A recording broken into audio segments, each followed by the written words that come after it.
Hello, I am Michael Keith.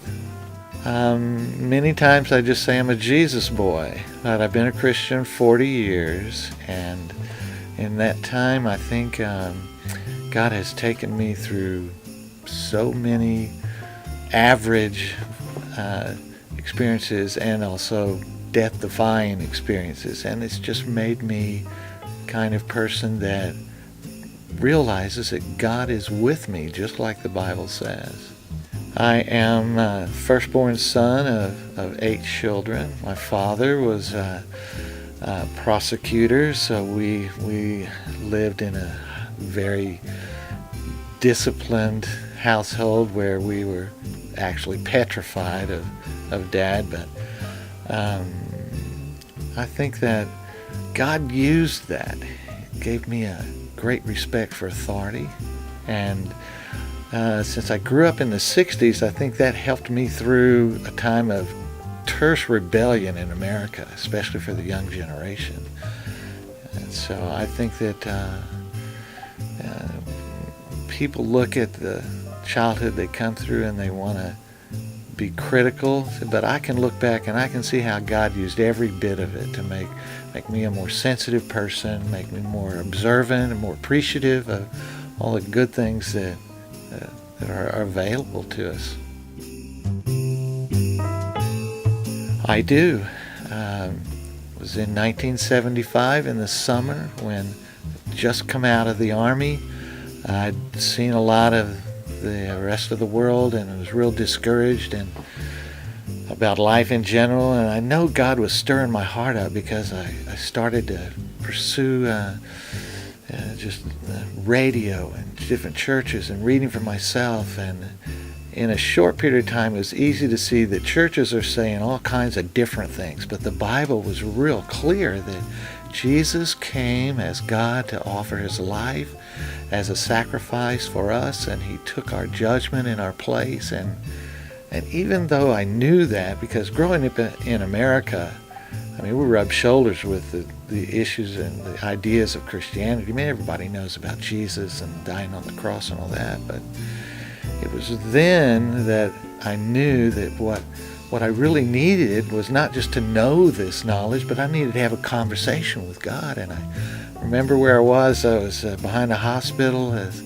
construction worker, and I happened to be passing by a dumpster, and I leaned my hand on the dumpster and stopped because I knew I needed to talk to God. And I said, Lord, I understand that now that Jesus, not just that he died on the cross and took my place, but you promised anyone who would come to you through putting their faith not in their good works, but in the one work that Jesus did on the cross, you promised that you would grant them your forgiveness. And so from that moment forward, I think, well, I know that's when I believed the gospel and the good news of Jesus. And that was, I sometimes say that I was at a place where it was trash normally, a big giant dumpster, but I found the great treasure, if you will, the universe right there.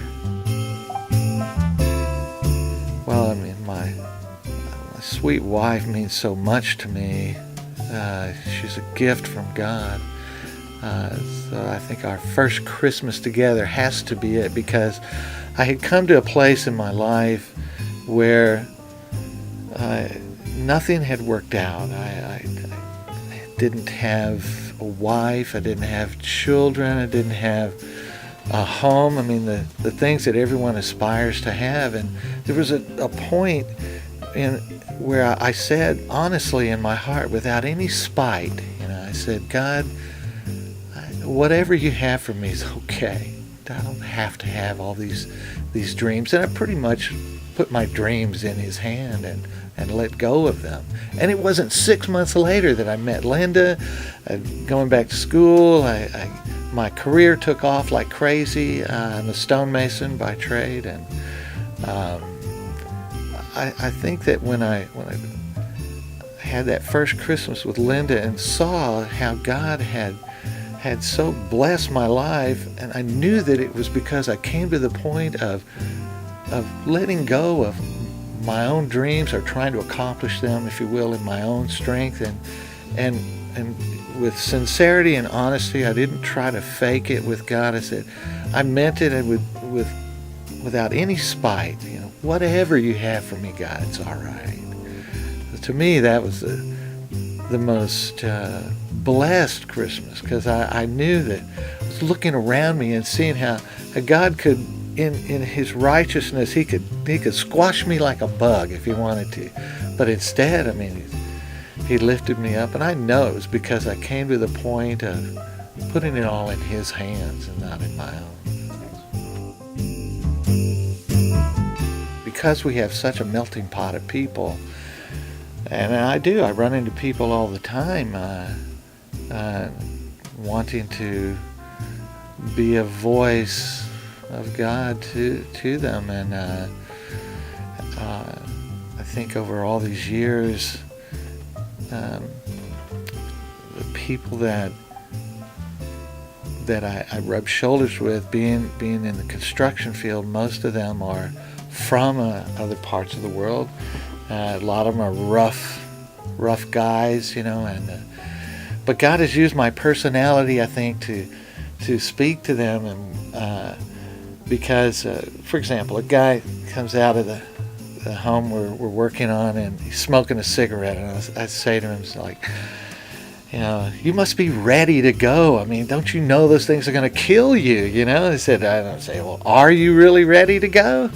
You're going to meet Jesus face to face. What are you going to say to Him?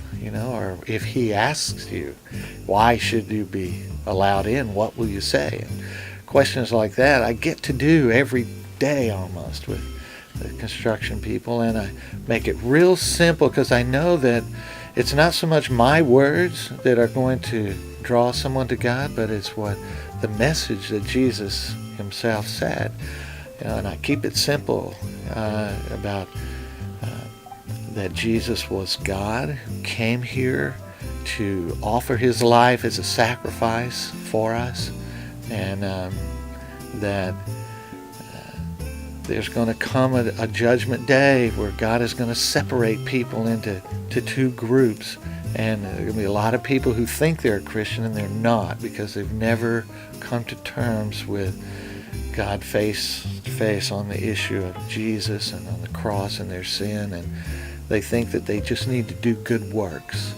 And so I just say, the message is that you can't do enough good works, that the one work that Jesus did on the cross is the one that God accepts, and He essentially got up there on the cross where you should be, and He took God's punishment in your place. Ideal for me would be surrounded by the things that I love, which would be my two sons and my wife, and that fellowship that we have together. It means so much, because surveying and around so many people's lives, they have children that are rebellious or oblivious to the more important things about God, and we could easily have had that kind of children, but for some reason God gave us boys, and I think our job was just not to mess it up, and Linda and I, to have her together with the two sons, which we will shortly, is ideal.